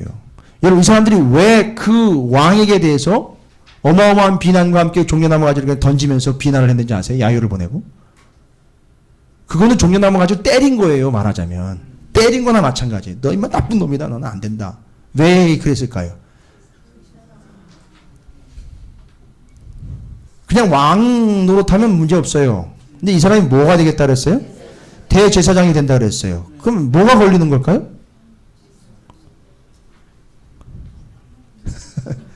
분명히 레위법에 있어요. 대제사장직을 겸하겠다? 뭐 왕 같은 제사장 좋아요. 그때부터 아마 좀 컨셉을 잡으면 되겠죠. 잘했으면. 근데 문제는 뭐냐 하면 대제사장은요. 결혼을 하는데 누구랑 결혼을 해야 되느냐면 레위기에 나와 있어요. 창기나 과부랑 결혼을 하면 안 돼요. 처녀랑 결혼을 해야 돼요. 반드시. 그런데 이 사람은 누구랑 결혼을 했어요? 죽은 형수, 자기 형의 형수랑 결혼을 했어요. 여러분 절대 안 돼. 이러면 제사장, 대제사장이 될 수 없어요. 이건 법을 어긴 거예요. 근데 그렇게 자기가 우겨놓고 자기는 또 대제사장 하겠다는 거예요. 그러니까 사람들이 난리가 난 거예요. 왜 이 난리? 그럼 이 사람들이 다 법을 알고 있다는 얘기네요. 유대인들이. 그 정도로 지금 민감한 거예요. 이 사람들은. 뭐 하려고요? 제사장 나라가 무너지지 않도록 하려고 애를 쓴 거예요. 이 사람들은. 그 800명이 그걸 대고 저항을 한 거라니까요. 그러니까 그 800명에 대해서 기분 나쁘니까 다 잡아들인 거예요. 그러니까 이 왕이요. 정신을 못 차린 거예요. 요때 바리새인들이 어떻게 했는지 잘 모르겠는데 그 바리새인들과 의견을 달리해서 이런 더럽고 추악한 모습과 이런 말도 안 되는 건 난 보기 싫다 이래가지고 들어가 버린 게 에세네파예요. 이건 말이 안 된다 이래가지고 뛰어져 나갔어요. 자 그게 누구냐 하면 바로 이 사람이에요. 알렉산데스 얀나이우스 결혼식에 바리새파는 올리브 나무지를 던졌느냐. 보세요. 이 바리새파가 이 올리브 가지를 던지는데 주도 세력이 됐고 여기서부터 다시는 난 여기 싫다. 이것조차도 싫다 해가지고 떨어져 나간 게 에세네파라 그랬잖아요. 바로 그 왕이 누군지 아세요? 그 제사장 가문의 왕. 이 사람이에요. 알렉산데스 얀나이우스라는 이 왕이 자기 형수를 취하고 자기는 대제사장을 겸직하겠다고 선포를 해버렸는데 이게 유대의 대제사장 법에는 위배가 되는 거라 사람들이 바리새인들이 주동이 돼가지고 나설 때 800명이 막 난리를 쳤는데 800명 죽이고 바리새인은 여전히 그것을 이야기하려고 하고 말씀대로 살아가려고 백성들 사이에서 지도했지만 에세네파는 이것도 저것도 싫다. 나는 산속으로 들어간다. 사막으로 들어간다 해서 들어가게 되는 분파 사건이 이때 생기는 거예요. 그러니까 여러분이 다 보시면 아시겠지만 그냥 이 굴곡 많고 시끄럽고 복잡한 사건의 연속이 아니라 이 사람들이 뭐를 계속 지켜가려고 했던 거냐 하면 제사장 나라를 계속 지켜가려고 했던 거예요. 이게 지금 관건인 거예요. 근데 이제 제가 좀 아쉬운 거는 이제 그거죠. 제사장 가문에서 왕이 됐다는 거예요. 이게 지금 왕이냐 제사장이냐가 헷갈리는 거예요. 이제 조금 나중에 하다. 이런 일이 발생이 되는 거니까. 그래서 왕이 되면 아무래도 뭐에 관심이 있느냐면 권력에 관심이 있잖아요. 그죠? 자, 이런 혼돈 속에서 중간시대가 진행이 되면서 이런 사건들을 제사장적 관점, 제사장 나라의 관점으로 보다 보니까 종려나무 가지를 던지는 거예요. 올리브 나무 가지를 던지고 그 가지를 던짐으로 인해서 바리새파들은 그걸 지적을 하는 자로 세웠고 이것도 저것도 아니다. 다 틀렸다. 에세대파는 뛰쳐다 나가고. 이런 배경인 거예요, 여러분. 거기다가 무장봉기단체인 젤로 땅은요. 하나님의 나라를 위해서 우리는 테러도 일삼는다. 아닌 건 아니라고 딱 잘라야 되겠다. 여러분 이 배경 속에서 지금 오는 거예요. 자, 그러면 성경 말씀 한번 볼까요?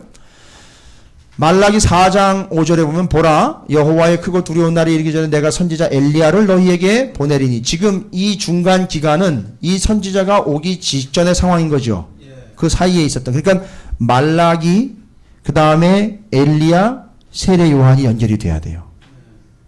그래서 제가 지난번에도 말씀드렸죠. 말라기가 그렇게 이야기했던 이 말라기가 지적을 하면서 이스라엘 백성들이 하나님한테 뭐라고 입을 쭉 내밀고는 불평불만하면서 질문을 했다고요? 야, 난 너희들 너무너무 사랑해서 너희들을 회복해가지고 여기까지 들어왔고 너희는 제사장 나라로 그 역할을 감당해야 되는데 난 너를 너무너무 사랑한다. 이 얘기를 했더니만 거기다 대고 말라기 1장 이전에 이스라엘 백성들은 뭐라고 얘기했다고요? 돌아온 땅에서 주 여호와께서 이르시되 내가 너희를 사랑하였노라 하나 너희는 이르기를 주께서 어떻게 우리를 사랑하셨나요? 오, 센 거예요. 지금 보면 뒤에 보면은요 또 우리 뭐 어떻게 우리를 얼마나 뭐 어떻게 사랑하신 겁니까 도대체? 우리 사랑받은 증거가 없는 것 같아요. 와 보니까 맨날 고생이고 뭐 먹을 것도 없고 부유한 거랑은 아무것도 없는데 여기 돌아와가지고 돌아왔는데 맨날 하루하루가 곤욕입니다. 너무너무 힘듭니다. 뭐 얼마나 사랑하신 거예요? 딱 대답을 바로 하지 않고 400년 동안 기다리고 있다가 뭐라고 대답했다고요? 요한복음 3장 16절 하나님이 세상을 이처럼 사랑하사 독생자를 주셨으니 이는 저를 믿는 자마다 멸망치 않고 영생을 얻게 하려 하십니다. 이 얼마나 어떻게 사랑하셨습니까에 대한 질문이 답으로 요한복음 3장 16절에 답이 나오는 거예요. 그러니까 이 기간을 보낸 거예요. 이 기간을 보내고 그 답이 나오는 거예요. 그래서 이 기간을 보내고 예수님이 오신 거예요. 그러니까 이 기간이요. 여러분이 제대로 알고 계셔야 되는 기간이에요. 놓쳐서는 안 되는 기간이에요. 이 기간을 진통을 삼아 예수님이 오신 거예요.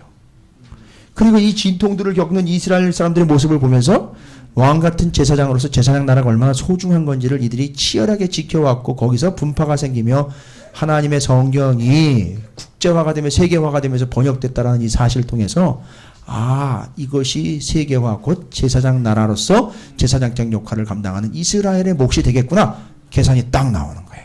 이게 정리가 되십니까? 예. 이 중간사 이야기는요. 할 때마다 몇 것씩 추가가 되면서 한 대여섯 번은 들으시면 좋아요. 그럼 앞으로 대여섯 번은 더 한다는 얘기네요. 네, 필요하다는 얘기죠. 자, 보세요.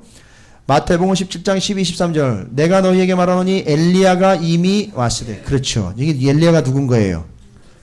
세례 요한이잖아요. 이건 선지자예요. 예수님은 선지자가 아닙니다. 선지자가 대언을 해주고 선지자가 그 길을 예비하는 존재는 메시아지 선지자 아니에요. 엘리야가 이미 왔을 때 사람들이 알지 못하고 임으로 대우하였도다. 얘기 들어보니까 예수님 얘기 같은데 인자도 이와 같이 그들에게 고난을 받으리라. 그러니까 인자와 이 선지자는 지금 다른 거예요. 고난을 받으라 하신 그제서야 제자들이 예수께서 말씀하신 것이 누구인 줄 알았더라. 세례 요한인 줄 알았더라. 세례 요한이 정확하게 이 중간 시대의 역사도 파악을 하고 있었고 말라기도 충분히 통독을 한 거고 그러면서 이 예수님을 보니까 하나님의 어린 양이니까 이 사람은 출애굽기도 충분히 통독을 했고 어린 양이니까 거기다가 하나님이 음성을 들려주면 내 사랑하는 아들이다. 들으면 이건 장자요 아들이니까 하나님의 자녀니까 이게 다 성경이 꿰뚫어지면서 그분이 바로 이분이로구나 정리가 된 거예요. 그래서 말라기가 이야기한 세례 요한은 왜 세례 요한을 말라기 선지자가 특별히 언급했느냐면 이 모든 개념을 한 번에 알아볼 수 있고 이 개념을 정리할 수 있는 사람 선지자 세례 요한으로 이미 예언을 한 거예요. 이해가 되십니까? 그게 세례 요한이었어요. 대단한 사람이. 그래서 누구도 보지 못한 하나님의 나라를 세례 요한이 예수님보다도 먼저 언급했어요. 그죠? 세례 주면서 그 광야에서 뭐라 그랬어요? 세례 요한이. 천국이 가까이 왔다. 이미 하나님의 나라가 이미 가까이 왔다는 이미 왔다는 얘기예요. 완료 시제로 기록이 돼 있어요. 이미 왔다는 거예요. 이상하다. 그 증거가 뭐지? 하나님의 나라가 왔다는데 내가 제사장 나라는 알겠는데 하나님의 나라가 왔다네. 그럼 제사장 나라가 완성이 돼야 되는데 그럼 말씀을 통해서 보면 완성이 되려면 제사장 나라가 완성이 되면 제물, 제사장, 성전이 있어야 되는데 알고 봤더니 누가 완성을 시킨 거예요? 예수님이 완성을 시킨 거예요.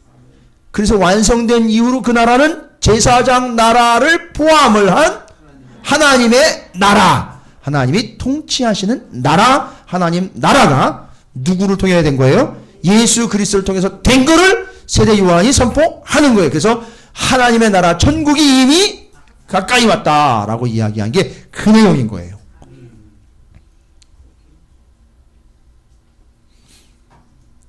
이해가 되십니까? 오늘 처음 들으시는 분들 계시죠? 그러세요? 저한테 한두 번이라도 가끔씩이라도 들으신 분들이 계실 텐데 혹시 오늘 처음 들으신 분들 너무 상처받지 마세요. 네. 신구약 중간사 아닙니다. 지금 본인이 마치 지금 중간 시기에 있는 것처럼 혼란스러워하는 분들도 계실 수 있는데 너무 걱정하지 마세요. 이거 한 번으로 끝날 거 아니에요. 그 다음에 희소식을 알려드리겠습니다. 지금까지 오늘이 세 번째 타임인데 다 녹화됐고요. 홈페이지에 올려놨어요. 대신 가입을 해서 허락을 받으셔야 돼요. 그러니까 말하자면 관리자에게 인준을 받으셔야 돼요. 그러니까 여러분가 아시고 가입을 하셔요. 모르시면 저기 정철환 집사님한테 잘 얘기하셔서 물어보시고 가입을 하십시오. 하셔서 들으십시오. 예.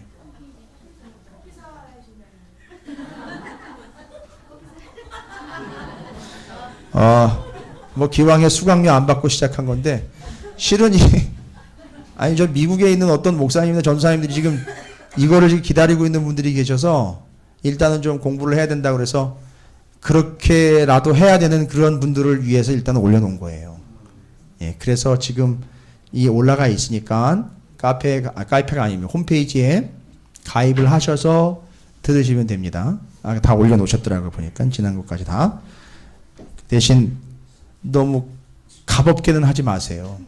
늘 틀어놓고 생활하시고 하시면서 익히시는데 도움을 얻도록 하시면 될 것 같아요. 저도 다시 한번 좀 들어보아야 될 것 같아요. 그래서 뭐가 틀린 게 있나, 뭐가 제가 좀 부족하게 얘기한 게 있나 이런 것들을 저도 점검을 해야 되니까 너무 많은 내용을 이야기하다 보면 저도 실수할 수 있으니까 자 일단 방송 듣는 분들을 위해서 제가 미리 양해를 드리면 혹시라도 틀린 내용이 있다면 지적질하지 마시고 친절하게 좀 알려주시면 감사하겠습니다. 저도 혼란스러워요. 어떨 때는.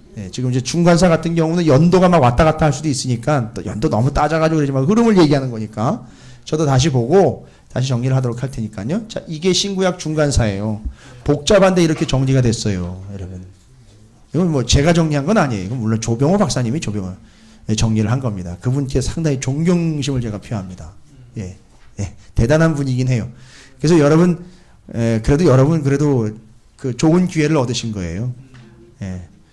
조병호 박사님에 의해서 제가 또 교육을 받은 자로서 조병호 박사님을 능가는 못하지만 그 뒤꿈치를 따라가고자 애쓰고 있기 때문에 자 여러분께서 보시고 정리하시는 신구약 중간사 400년 자 그 다음 그림 한번 볼까요? 이제 그 배경 속에서 예수님이 오시죠. 사복음서가 진행이 됩니다. 자 여러분을 위해서 신구약 중간사 특별히 조금 더 자세히 알고 싶으시면은요, 책장사 아닙니다, 절대. 역시 이 통독원에서 나온 신구약 중간사라는 책이 있어요. 재미있게 잘 나와 있어요. 우리 청장년 회원들 가운데는 이걸 이미 다 읽으신 분들이 계셔요. 이 신구약 중간사 내용을. 읽으시고 보시면은, 들으시면은 또 쉽겠죠. 또 다시 한번 듣고 난 다음에 그걸 읽어보시면 아주 쉽게 이해가 되겠죠. 그래서 그 책이 있으니까 필요하신 분들은 사서 보시면 돼요. 자, 그 다음에 사복음서에 대한 이야기. 이게 이제 분위기를 좀 봐야 되겠죠. 이제 이런 상황 가운데 이 사복음서는 제사장 나라가 수렴이 돼서 관전 포인트 뭐다? 하나님 나라 이야기라는 거예요. 따로따로 아니에요. 틀린 거 아닙니다. 다른 거 아닙니다. 독립 개념 아니에요. 제사장 나라가 하나님 나라에 수렴돼서 그 개념이 예수를 통해서 완성이 된 거예요. 그리고 이제는 하나님의 통치인 하나님의 나라가 성립이 됩니다. 자, 그러면 이제 봅니다. 사복음서의 분위기 함께 읽어보겠습니다. 자, 시작. 사복음서의 분위기는 예수님의 길을 예비하기 위해 등장한 세례 요한이 하나님의 나라를 소개했고, 예수 그리스도께서는 사복음서를 통해 본격적으로 하나님 나라를 실천과 비유를 통해 자세히 가르쳐 주셨습니다. 아, 그러고 보니까 복음서에 보면 제사장 나라는 이러지 않고, 제사장 나라는 나고 완성됐고, 늘 하나님, 예수님 늘 얘기하셨던 게 뭐예요? 하나님 나라는, 그다음에 또 천국은, 계속 이 톤이잖아요. 그죠? 이제 이해가 되셔요? 왜 그 구약에서 그렇게 중요하게 여겼던 제사장 나라를 계속 언급을 안 하고 예수님이 굳이 천국은, 하나님의 나라는 이렇게 얘기를 하는지, 요것 때문에요. 요게 지금 수렴됐기 때문에. 그러니까 예수님을 통해서 제사장 나라는 완전히 완성이 된 거예요. 그리고 그걸 통해서 수렴이 된 하나님의 나라가 예수님이 통치자가 되어서 하나님의 나라는, 천국은 이렇게 되는 거예요. 그러니까 이 결론은 뭐예요? 예수님에 의하면 내가 있는 거기가 하나님 나라. 그리고 너희는 성전이니 내가 너희에게 들어가. 너희가 어디 있든지 그러면 너희가 곧 뭐가 되는 거죠? 하나님 나라. 그래서 제사장적 사명을 가지고 하나님의 나라의 백성으로 살아가라. 이게 이제 신약의 내용이 되는 거죠. 그러면 이제 보십시오. 요한이 잡힌 후 예수께서 갈릴리에 오셔서 하나님의 복음을 전파하듯이 때가 찼고, 이제 예수님 얘기하시네. 요한이 얘기했던 거 그대로 얘기하는 거예요, 지금. 들었어? 니? 요한이 얘기했지? 뭔 얘기했어? 천국 가까이 왔다. 이게 뭐예요? 지금 예수님도 뭐예요? 하나님의 나라가 가까이 왔으니 회개하고 복음을 믿으라 하시더라. 이제는요, 하나님의 나라에서는요, 옛날에는 제사장 나라에서는 어떻게 해야 돼요? 제사를 드려야 구원을 얻는 거지요. 이제는요, 뭐예요? 회개하고 복음. 복음이 뭐예요? 복음은 뭐가 아니라 질문을 잘해야 돼요. 로마서에 복음은 누구냐예요. 예수 그리스도를 믿으라 하시더라. 그러니까 나를 믿으라 이거예요. 그리고 예수님께서는 농부들에게는 씨 뿌리는 비유, 어부들에게는 그물 비유, 주부들에게는 누룩 비유, 장사하는 사람에게 진주 비유, 누구나 쉽게 하나님의 나라를 알 수 있게 가르쳐 주셨던 것이고, 모든 제국들은 하나같이 제국이여 영원하라를 외쳤어요. 제국들은요. 로마 제국은요. 모든 길은 다 로마로 통한다 그랬죠. 그 정도로 중심적이에요. 자기 중심적이었죠. 그렇죠? 그런데 모든 제국들은 결국 다 어떻게 됐어요? 그러고 보니까 그러네요. 저 위에서부터 볼까요? 북이스라엘을 망하게 한 아수르. 그 다음에 바벨론. 순서대로면요. 그 다음에 페르시아. 그 다음에 헬라. 그 다음에 이 로마가 지금 현재 지배하고 있지만, 지금 뭐 결론적으로 보면 로마도 여전. 그러니까 지금 나라 이 제국들이 다 올라왔다가 어떻게 됐죠? 다 망했죠? 그런데 하나님의 나라는 어떻게 돼요? 영원하며 우리의 소망은 하나님 나라에 있다는 거예요. 여러분, 소망이 뭐라 그랬죠? 아브라함을 통해서 이야기 드렸죠. 로마서에 나와요. 소망. 아브라함은 뭘 믿었죠? 자기의 처지는 그렇지 않음에도 불구하고 하나님의 약속, 그렇게 된다는 걸 믿었죠. 그래서 하나님의 약속을 믿는 게 믿음이라 그랬죠. 근데 이 믿음이 어떻게 되는 거예요? 끝까지 가는 거예요. 약속이 반드시 이루어질 거라 믿고 끝까지 가는 거, 그게 뭐라 그랬죠? 소망이. 그래서 아브라함이 믿음이 없었던 것이 아니라 잠깐 소망이 없었던 상황이 있었죠. 하나님이 준다 그랬는데 안 주내니까 잠깐 뭐가 없어졌어요? 소망이 줄어드는 거예요. 믿음이 없는 게 아니에요. 소망이 잠깐 줄어드는 거예요. 그 소망은 믿음이 끝까지 가는 걸 소망이라 그래요. 그러니까 이게 뭐예요? 그게 끝까지 간다라는 것, 소망. 그래서 믿음, 소망, 사랑을 이야기하는데, 믿음의 역사, 사랑의 수고, 소망의 인내. 그래서 끝까지 가야 되니까 인내가 필요한 거예요. 소망에는요. 그리고 그 성경에서 그렇게 또 얘기해요. 믿음, 소망, 사랑 이 세 가지는 항상 있을 것인데 거기에 소망이 끼어들어가 있어요. 그 소망이 바로 그겁니다. 자, 그 다음 거 질문 한번 볼까요? 그러면 네, 질문이 더 재미있어요.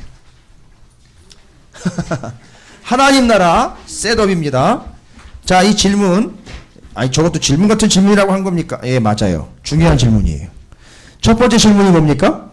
왜 예수님은 사두개파 바리새파보다 세리와 창기들을 친구로 여기셨느냐? 이 세리, 이 바리새파, 사두개파는 뭐 하는데 애썼던 사람들이에요. 결론적으로 예전 이야기, 이 중간 역사를 보면 그래서 제사장 나라를 위해서 애썼는데 그러고 보니까 지금 여전히 이 바리새파와 사두개파들은 어디에 머물러 있다는 얘기죠? 그렇죠. 제사장 나라에 머물러 있어요. 왜요? 이 사람들이 누구를 인정 안 해, 지금 계속. 그렇죠. 그러니까 뭘 인정 안 하는 거죠? 제사장 나라는 인정해요. 뭐를 인정 안 해요? 하나님 나라를 인정 안 하는 거예요. 예수님 인정 안 한다는 건 뭘 인정 안 한다는 거예요? 왕으로 오신 그분을 인정 안 하는 거니까 하나님의 나라를 인정하지 않는 거예요. 이게 이 개념이 연결이 안 되는 거예요, 이 사람들은. 그러니까 그게 단절이 되는 거예요. 그리고 예수님은 그걸 지적을 하신 거예요. 하나님의 나라로 넘어가지 못하도록 너희들이 막고 있다는 얘기예요, 지금. 예수님이 얘기하신 게 그거잖아요. 이 독사의 자식들아라고 이야기한 거잖아요. 근데 질문이 재미있는 질문이에요. 왜 예수님은 사두개파, 바리새파보다 어떻게 했다고요? 그렇죠. 세리와 창기들을 친구로 여기셨느냐. 여러분, 이거 중요한 겁니다. 여러분, 하나님의 나라가 이미 임했고요. 그렇다면 하나님의 나라는 뭐냐? 그러니까 하나님의 일이라는 게 도대체 뭐냐 이거예요. 하나님의 나라와 관련된 것. 하나님의 일이 뭐냐 이거예요. 하나님의 일. 여기 나와 있어요. 요한복음 6장 28절부터 29절. 여러분 읽어보세요. 하나님의 나라와 관련된 하나님의 일이에요. 자, 보십시오. 그들이 묻되 우리가 어떻게 하여야 하나님의 일을 하오리까? 예수께서 대답하여 이르시되 하나님께서 보내신 일을 믿는 것이 하나님의 일이니라 하시니. 자, 보세요. 하나님의 나라의 일은 뭐예요? 하나님 나라의 일. 하나님께서 보내신 일을 믿는 게 하나님 나라의 일이에요. 이게 뭔 얘기예요? 쉽게 얘기하면 누구를 믿는 거죠? 예수를 믿는 거예요. 그러니까 하나님 나라에 속한 사람들은 특징이 뭐예요? 예수님을 믿는 거예요. 그게 뭐라고 표현을 했어요? 참 재미있게. 하나님 나라의 일이래요. 하나님 나라의 일은 뼈 빠지게 일하는 일이 아니라 하나님의 나라의 일은 하나님이 보내신 이 예수 그리스도를 믿는 게 하나님 나라의 일이에요. 그런데 하나님 나라의 일이라는 거, 하나님 나라의 통치자는 누구예요? 하나님이요. 그 하나님이 이 땅 가운데 오신 분이 누구라는 얘기예요? 예수예요. 그럼 이해가 되세요? 왜 세리와 창기들이 하나님의 나라의 일을 한 자로 여김을 받았는지. 그래서 지금 예수님이 친구로 여기고 있는 이유는 그냥 간략하게 이야기해서 쉽게 얘기해서 그냥 불쌍하게 여겨서 친구다. 이게 아니에요. 너희들이 코드를 제대로 잡았구나. 하나님 나라의 일을 너희들이 하고 있구나. 뭐예요? 뭐 와가지고 향유 깨지요. 뭐 혈류증 앓는 여인이 와가지고 뭐 옷 붙잡지요. 뭐 난리도 아니에요. 그죠? 거기다가 내려오라 그러니까 내려와요. 야, 너 나를 따라와라 하니까 또 따라가요. 이게 다 누구예요, 보니까? 누구예요, 다? 예, 꼴이 엉망이들이에요. 세리, 창기, 환자, 과부, 뭐 이런 사람들이에요. 근데 이 사람들이 하나님의 나라의 일과 뭐가 관련이 있어요? 예수를? 그렇죠. 바로 그 고통, 아픔, 처참함, 비참함 속에서 내 생명과 내 소망은 누구라는 거예요? 그렇죠. 그것 때문에 예수를 믿게 되는 거예요. 그러니까 그렇게 믿게 된 하나님 나라의 일을 하는 그 사람들에게 하나님 나라의 통치자인 예수님이 찾아간 거지. 그냥 불쌍해서 간 게 아니에요. 그 사람들이 하나님의 나라의 일을 제대로 완수한 사람들이에요. 그러니까 예수를 믿은 것. 그게 예수님이 친구로 여겨 주시는 이유가 된 거예요. 그래, 너희가 하나님 나라의 백성이로구나. 그럼 내가 가주지. 이렇게 가신 거예요. 믿고자 할 때 예수님이 어떻게 하신 거예요? 가서 나 믿어봐. 이렇게 된 거예요. 날 믿어라고 당신을 내어주신 거 아니에요. 그게 이게 하나님 나라의 일인 거예요. 그래서 사두개파 바리새파는 하나님 나라의 일이 아니라 정확하게 이야기하면요. 좀 야멸차게 이야기하면 이 사람들은 하나님 나라의 일이 아니라 뭐 제사장 나라의 일만 집중하고 있는 거예요. 지금 현재. 지금 신구약 400년에 아직도 머물러 있는 거나 마찬가지고. 여러분 이거는 과대가 아니에요. 비약이 아니에요. 지금 이 개념들을 이해 못하면 계속 부딪히는 거예요. 지금 우리도 지금 딴 생각하게 돼요. 지금 신앙생활 하면서. 자꾸 뭘 쫓아가느냐 하면 제국을 쫓아가는 거예요. 지금 자꾸. 그래서 심지어는 바벨론에서 나오라고 예레미야서 50장, 51장, 52장에서 바벨론 멸망하는 이야기들 바벨론에서 나오라 그러죠. 그 바벨론 멸망하면 제사장 나라가 다시 회복되는 거 얘기했다 그랬죠. 그 다음에 요한계시록 18장에 가면 뒤에 가면 뭐가 무너진다 그러죠. 음녀 바벨론이 무너진다 그래요. 바벨론 무너지면서 제사장 나라 회복됐죠. 요한계시록에 바벨론 무너지면서 뭐가 제대로 완성되는 거예요. 그때는 하나님 나라, 새 하늘과 새 땅, 새 예루살렘 성이 완성된다는 그렇게 연결을 한 거예요. 근데 우리는 지금 여전히 어디에 머무르려고 그런다고요? 바벨론에 머무르고 제국화를 꿈꾸고 있다는 거예요. 그래서 큰 교회, 제가 공격하거나 타겟으로 삼는 게 아니에요. 큰 교회일수록 정신 차려야 되는 거예요. 문제는 심각해집니다. 잘못하면 바벨론 돼버립니다. 우리도 우리 신앙이요 바벨론처럼 거대 성을 쌓는 신앙이 될 수 있어요. 이 큰일 날 겁니다. 이건 위험한 거예요. 거기서 하나님 뭐라고 얘기했다고요? 성경에는 분명히 바벨론 거기서 나오라 그랬어요. 그리고 그건 무너진다 그랬어요. 그게 무너져야 제사장 나라가 이어지는 거고 구약으로 보면 그게 무너져야 요한계시록에서는 하나님의 나라가 완성되는 거예요. 근데 완성되면서 그 나라는 무너지게 돼 있는 거예요. 하나님의 나라니까. 바벨론 제국 그들이 나라라고 이야기하고 있는 바벨론 제국 무너지고 하나님의 나라는 완성되는 거예요. 근데 어디에 가 있느냐 이거예요. 우리가 바벨론에 가 있느냐 이거예요. 아우 안 되는 거죠. 무너지니까요. 하나님 나라에 가 있어야 되잖아요. 하나님의 나라는 무슨 일이에요? 어떤 일이에요? 하나님의 나라에 있다는 거는요. 하나님 나라와 관련된 일은 예수를 믿는 거예요. 그럼 우리는 예수를 믿으면 인정하면 고백하면 하나님 나라의 백성 하나님의 나라의 일을 한 자가 되는 거예요. 그들을 뭐로 여겼다고 예수님은요. 친구로 여겨주셨다는 얘기예요. 사랑하는 나의 벗 내 아브라함이라고 이야기하죠. 구약에. 친구라고 이야기한 근거가 뭐예요? 아브라함을 하나님이 친구라고 이야기한 근거가 뭐냔 말이에요.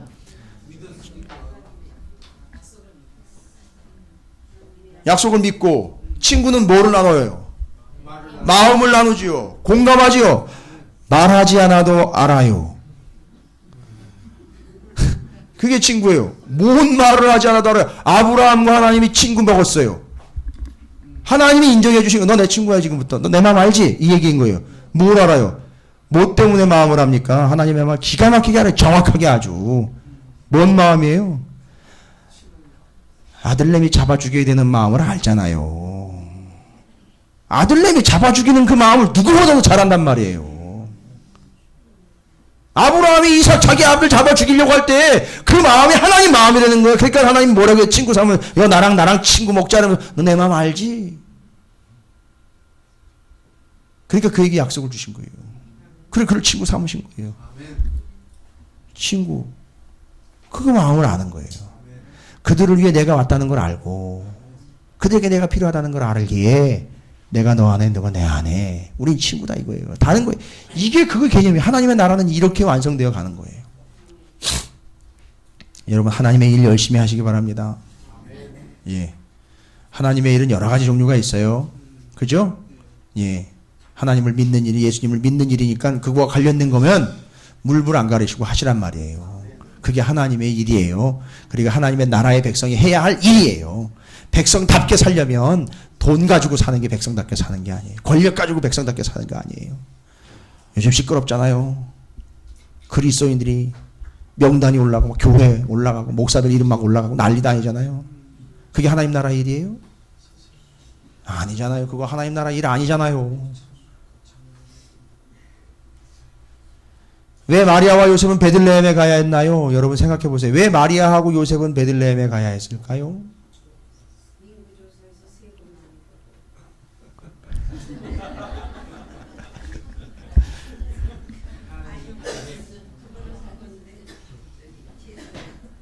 그 당시에 그 요셉과 마리아가 고향 베들레헴으로 여러 베들레헴은요 고향 개념이 아니에요. 아예 가문의 근원지예요. 그러니까 요셉과 마리아는 어느 가문이에요? 저 위로 올라가면 유다요. 유다 그 개념으로 보면 유다의 가문 중에 누가 유명한 사람이 태어났죠? 다윗. 다윗의 후손이에요, 예수님. 그죠? 그러니까 이 가문은요, 베들레헴이 본거지인 거예요.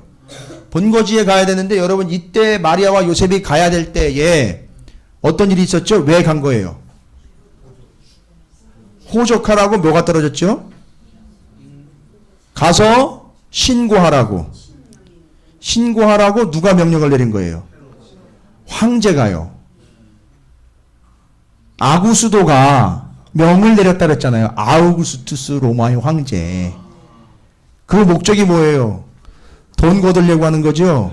정치 자금이요, 군 자금 거두려고 하는 건데 그거에 의해서 마리아와 요셉은 어쩔 수 없이 베들레헴으로 가야 했어요. 그런데 이게 정말 아구스도가 한 일이냐 이거예요.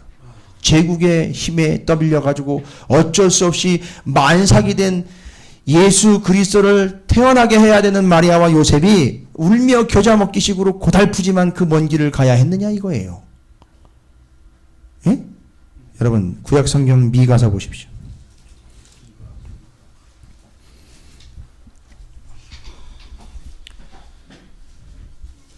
요가 미가서 5장 2절입니다.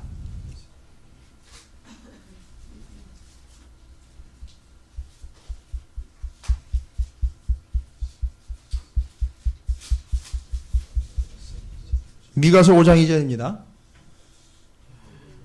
함께 읽어보겠습니다. 시작. 베들레헴 에브라다야 너는 유다 족속 중에 작을지라도 이스라엘을 다스릴 자가 내게서 내게로 나올 것이라. 그의 근본은 상고의 영혼에 있느니라. 아멘. 이 미가서 5장 2절은 뭘 이야기하는 건지 여러분 감이 잡히세요? 예, 이게 누가 탄생 얘기하는 거예요? 그럼 여러분 대답을 해보세요. 제국의 힘에 밀려가지고선 마리아와 요셉이 배를 움켜쥐고 베들레헴에 간 거예요? 아니면 하나님의 말씀에 의해서 간 거예요?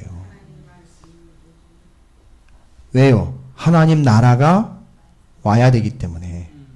그러니까 지금 이건 누가 한 거예요? 그러니까 아구스도가 한 게 아니라 하나님이 아구스도를 통해서 하신 거예요. 하나님이 프톨레미 2세를 통해서 성경을 번역하신 것처럼 이 일은 요셉과 마리아가 베들레헴에 간 거는요, 정치적으로 로마의 세력, 이 세력에 밀려서 간 게 아니라 하나님의 말씀이 이루어지도록 일이 진행이 된 거예요. 여러분 여기서 중요한 거 발견하셔야 돼요. 제국이 쥐고 있는 게 아닙니다. 그 제국을 하나님이 컨트롤하고 있다는 걸 아셔야 돼요. 근데 지가 할 수 있다라고 자꾸 버팅기다 보니까 바벨론 같은 부직갱이가 나오는 거예요. 몇 센치짜리 부직갱이라 그랬어요? 70cm짜리 부직갱이. 다 타면 그냥 거기다 그냥 넣어버리는 그런 부직갱이. 왜 70cm 말씀드렸습니까? 성경에 안 나와 있어요. 어느 역사서적에도 안 나와 있고 어느 신학서적에도 안 나와 있어요. 70cm 부직갱이는요. 그냥 제가 얘기한 거예요. 지난 설교 시간에. 70년 1cm씩 쳐서 70cm라고 그런 거예요. 그냥. 그렇게 그냥 가는 거예요. 금방 가는 거예요. 불을 몇 번 떼면 지도 근안으로 들어가야 되는 신세 되는 거예요. 바벨론이 이제 대세가 아니에요. 로마가 대세가 아니에요. 하나님이 그들을 주관하고 있다. 따라서 하나님 나라, 제사장 나라가 답이라는 거예요. 이걸 통해서 깨달아요. 그리고 여러분 이제 한 가지 더, 왜 마리아와 요셉은 베들레헴에 갔고, 베들레헴에 가서 예수님은 어디에서 태어나시죠? 마국간이죠. 마국간에 예수님이 누우셨던 자리는 어디예요? 여러분 그 당시에 말은 아무 데서나 볼 수 있는 게 아니에요. 그 구유는 말 구유가 아니에요. 정확하게 이야기하면 나귀의 구유예요. 나귀. 이건 유대인들 전세가 나와 있고 유대인들이 분명히 얘기를 해요. 예수님은 말 구유로 오신 게 아니에요. 누가 말이라고 얘기를 했는지 모르겠어요. 예수님 멋있게 와야 되니까 말을 도입을 한 것 같은데 앞뒤가 안 맞아요. 왜냐하면 나귀의 구유로 오셨고요. 나중에 예루살렘에 뭐 타고 들어가세요? 말 타고 들어가셔 보세요. 말 타고 이리야 하고 들어가는데 오 도망가요. 근데 나귀를 타고 들어가다 보니까 모든 사람들이 나와가지고 애들도 그렇고 각자 이 나귀가 좀 죄송합니다 만만하거든요. 높지도 않고 그러니까 타고 가는 분은 좀 초라한데 가까이 가는 사람들은 만만히 가요. 그래서 나귀의 구유로 밥이 되어 오시고 나귀를 타고 예루살렘에 입성을 하시는 거예요. 뭔 얘기예요? 나귀는요 그 당시에 특징이 뭐냐면 절대 순종이에요. 그냥 따라가는 거예요. 무조건 주는 대로 먹고 얹어주는 대로 싣고 가는 게 나귀예요. 그게 누구 얘기예요? 예수님 얘기란 말이에요. 여호수아와 칼렙 말씀하신 대로 다 따랐더라 순종했더라. 예수의 모습이에요. 이게 그래서 마리아와 요셉이 가서 말구유 자꾸 이게 습관이 된 거 벌써 나귀의 구유에서 태어나셨고 나귀를 타고 입성하신 예수님의 생애는 하나님에게 전적으로 다 절대 순종했던 그의 삶. 이게 하나님의 나라. 이해가 되시죠? 그리고 그 예수를 믿는 것이 하나님 나라의 일이었더라. 이것이 사복음서의 내용이었습니다. 정리되셨습니까? 복잡하거나 어렵지 않으시죠? 예, 이미 또 녹화가 됐으니까 부족하시다 느껴지시면 방송을 통해서 다시 한번 더 들으시고 예, 또 필요한 분이 계신다 그러면 여러분이 잘 검증하셔서 소개를 해주시든지 아니면 아끼시든지 그건 알아서 하십시오. 자, 시간이 그러다 보니까 정확하게 5시가 탁 되어 버렸습니다. 훌륭한 강사는 시간을 잘 지킵니다. 그래야 다음번에 또 초빙을 받기 때문에 절대 시간을 오버하면 욕 얻어먹지요. 다음번엔 또 안 불러주지요. 어려워지는데 그래서 저는 사례비를 안 받아서 그냥 더 할 수도 있을 것 같은데 자, 농담이고요. 여러분들 아주 수고 많으셔. 오늘도 그냥 오전 내내 말씀으로 시작해가지고 그냥 말씀으로 그냥 쭉 그냥 도배를 해버렸습니다. 말씀 잘 정리하세요. 또 말씀에 너무 홍수라고 또 너무 그냥 교회에 있을 때 풍족해가지고 막 이러시다가 가면 뭐지 이렇게 또 하지 마시고 잘 정리하시고 강의 들어가 있고 또 설교 말씀 다 들어 올라가 있으니까 다시 한번들 확인하시면서 잊지 않도록 그렇게 하겠습니다. 기도하고 마치겠습니다. 하나님 감사합니다. 참으로 예수 그리스도의 일, 예수 그리스도를 믿는 그 하나님의 나라의 일이 우리에게 제사장적 사명을 감당하고 이루어지는 나라 하나님의 통치가 될 줄로 믿습니다. 우리가 제사장적 사명을 감당하여 세계 열방을 하나님께로 돌려 하나님의 일, 하나님 나라의 일을 우리가 감당할 뿐만 아니라 세계가 감당하는 하나님의 거룩한 나라, 하나님의 제사장 나라, 하나님의 완성된 나라를 향하여 소망을 갖고 끝까지 가는 믿음의 사람들이 되게 해 주시옵소서. 오늘 함께한 이들 저들을 지치지 않게 하시고 피곤치 않게 하시고 모양새는 제국에 뒤지는 것 같지만 그러나 약속과 소망은 절대 끊이지 않는 하나님의 나라를 향하여 끝까지 달려가는 믿음과 소망의 백성들을 되게 해 주시옵소서. 감사드립니다. 일주일 동안도 말씀으로 승리하게 하시고 삶에서 주의 영광을 드러내는 하나님의 친구들로서 주의 마음을 담아내는 그릇들이 되게 해 주시옵소서. 예수님의 이름으로 축복하며 기도 올리옵나이다. 아멘.